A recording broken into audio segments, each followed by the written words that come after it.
Continuing on with our mixing quick tip series, we're going to dive into the bass this time. We began with a full rhythm section last time, guitars, bass, and drums. And since we've already gone over the guitars and we'll save the drums for next time, we'll focus on the bass. In this example, we have a bass DI and an amp. You can hear the differences right away. This is a cleaner, darker sound. So with the DI signal, I'm going to use a combination of the Oxford Suppressor and the Inflator. Now first we'll go up to the Suppressor, which isn't just for de-essing, it actually sounds great on bass. Now there's a couple of cool presets in the bass treatment folder. What I'll do is listen to a couple of different ones. This one's called Subbase Makeup. Actually can help push the sub levels. Makes it nice and smooth. The next one is Bass Deboom, which will help me selectively pull down some of the lows.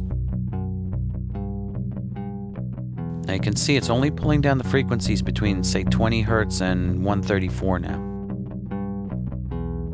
Another preset I like to use is called Bass Detwang, which will help me pull down the highs. By grabbing the handle, you can stretch the frequency range out. I'm trying to suppress some of the pick noise.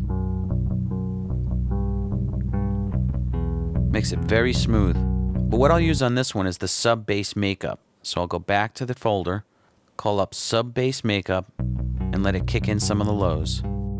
Now I'll use just a touch of Inflator as well.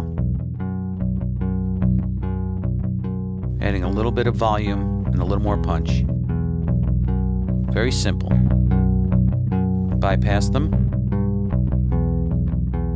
Now I'm not making dramatic differences, but mixing is often about subtle differences. Let's move to the amp. On it I have some EQ, dynamics, and inflator. So let's first bypass them. There's our clean signal. With the EQ, I just want to roll off a little bit of the highs. I'm just going to sweep this filter. I'll just roll it off at 12 dBs per octave. I want to sweep some lower mid cuts as well. But let's put it in the mix and see where we're at.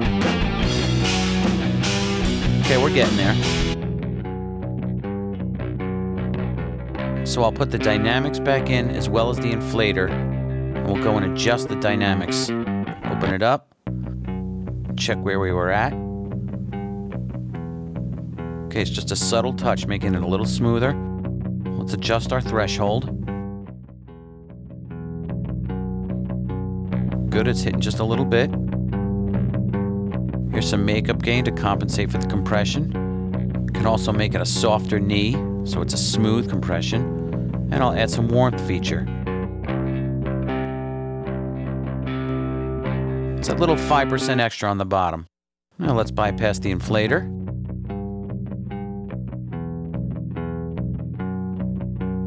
And we'll push it up for a little more pick attack. Maybe add a little more gain. Make sure we don't clip the output. Put both basses in.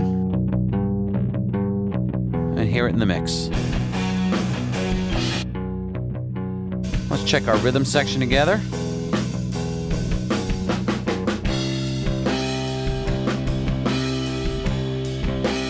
Put the reverbs in.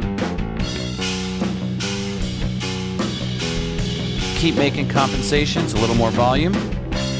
We'll bypass. We're not doing dramatic changes with these plugins. We're just going to make it fit the mix better. Let's put them in one at a time.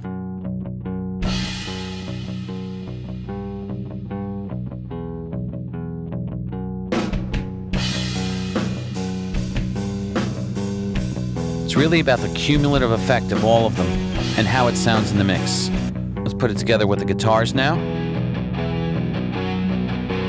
Sometimes I'll pull the bass down and just readjust from scratch.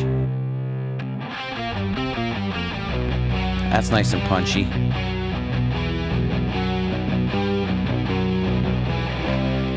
Pull some of that DI down, a little more amp. Go full mix. Let's just push it towards the end and take it from there. Sometimes I even offset the bass a little bit to the right to make room for the kick drum, like this. Just a touch, almost like it's in a live room.